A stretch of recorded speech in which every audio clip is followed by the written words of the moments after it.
안녕하세요. 사랑이 끝나고 나면 그 다음에 오는 것은 대개 후회입니다.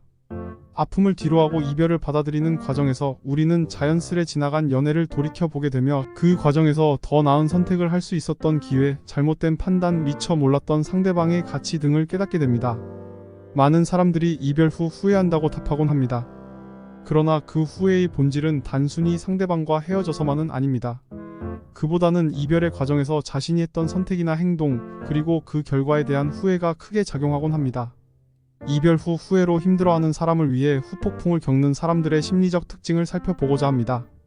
첫 번째, 과거에 머무는 경향입니다. 이별한 사람들은 종종 과거의 추억에 머무르며 그 시절 재회의 기회를 후회합니다. 상대방과의 좋았던 순간들을 떠올리며 그때의 행복을 잃어버린 것에 대해 슬퍼하는 모습을 보입니다. 기억 속에 그때 그 장소, 그때 그 노래, 그리고 그때의 그녀 혹은 그에 대한 행복한 추억들을 떠올리죠. 이런 행동은 그들이 이별의 아픔을 완전히 헤쳐나가지 못하고 아직 상대방을 잊지 못한 상태라는 것을 보여줍니다. 이렇게 과거에 얽매여 있는 것은 이별을 극복하는 데 큰 장애가 될 수 있습니다. 두 번째 특징은 자신을 탓하는 경향입니다. 이별 후에는 자신의 잘못된 행동이나 판단을 돌아보며 자신을 탓하는 경향이 있습니다. 이별 후에는 자신이 상대방에게 얼마나 충분한 애정을 표현하지 못했는지, 자신이 상대방의 기대에 부응하지 못했는지 등을 되돌아보게 됩니다. 예를 들어 상대방이 본인에게 관심을 보여주거나 소통을 원했을 때 바쁜 일상 속에서 그 요구를 무심코 무시했던 순간들을 떠올리게 됩니다.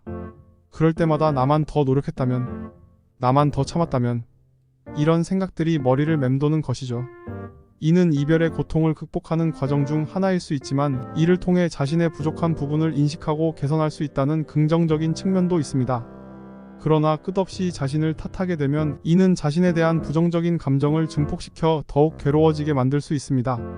세 번째 특징은 상대방을 이상화하는 경향입니다. 이별 후에는 상대방의 좋았던 점만 기억하게 되며 그로 인해 상대방을 이상화하는 경향이 있습니다. 상대방의 작은 선물이나 친절한 행동 등을 떠올리며 그런 상대방을 잃어버렸다는 것에 대해 후회하게 됩니다.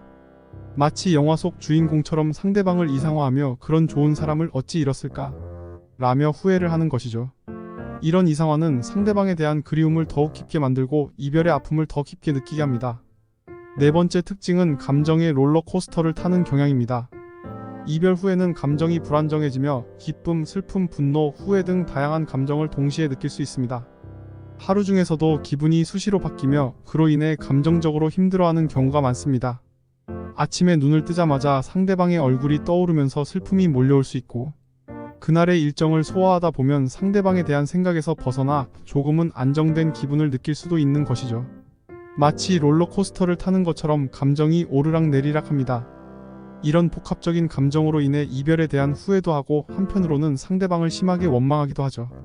이런 감정의 변동성을 이해하고 받아들이는 것이 이별을 극복하는 데 중요한 단계입니다. 이별의 아픔을 극복하려면 이런 감정의 변동성을 받아들이고 그 감정을 표현하는 것이 중요합니다. 우리는 오늘 이별 후 후회하는 사람들이 겪는 다양한 심리적 특징들에 대해 알아보았습니다. 과거에 머무르는 경향, 자신을 탓하는 경향, 상대방을 이상화하는 경향, 감정의 불안정성 등 이별 후 후회하는 사람들이 겪는 다양한 심리의 특징을 들여다보았습니다. 이별 후의 감정을 이해하는 데 도움이 되었기를 바랍니다. 좋아요와 구독 버튼을 눌러주세요. 그리고 이 영상이 도움이 되었다면 주변 사람들에게도 공유해주세요. 감사합니다.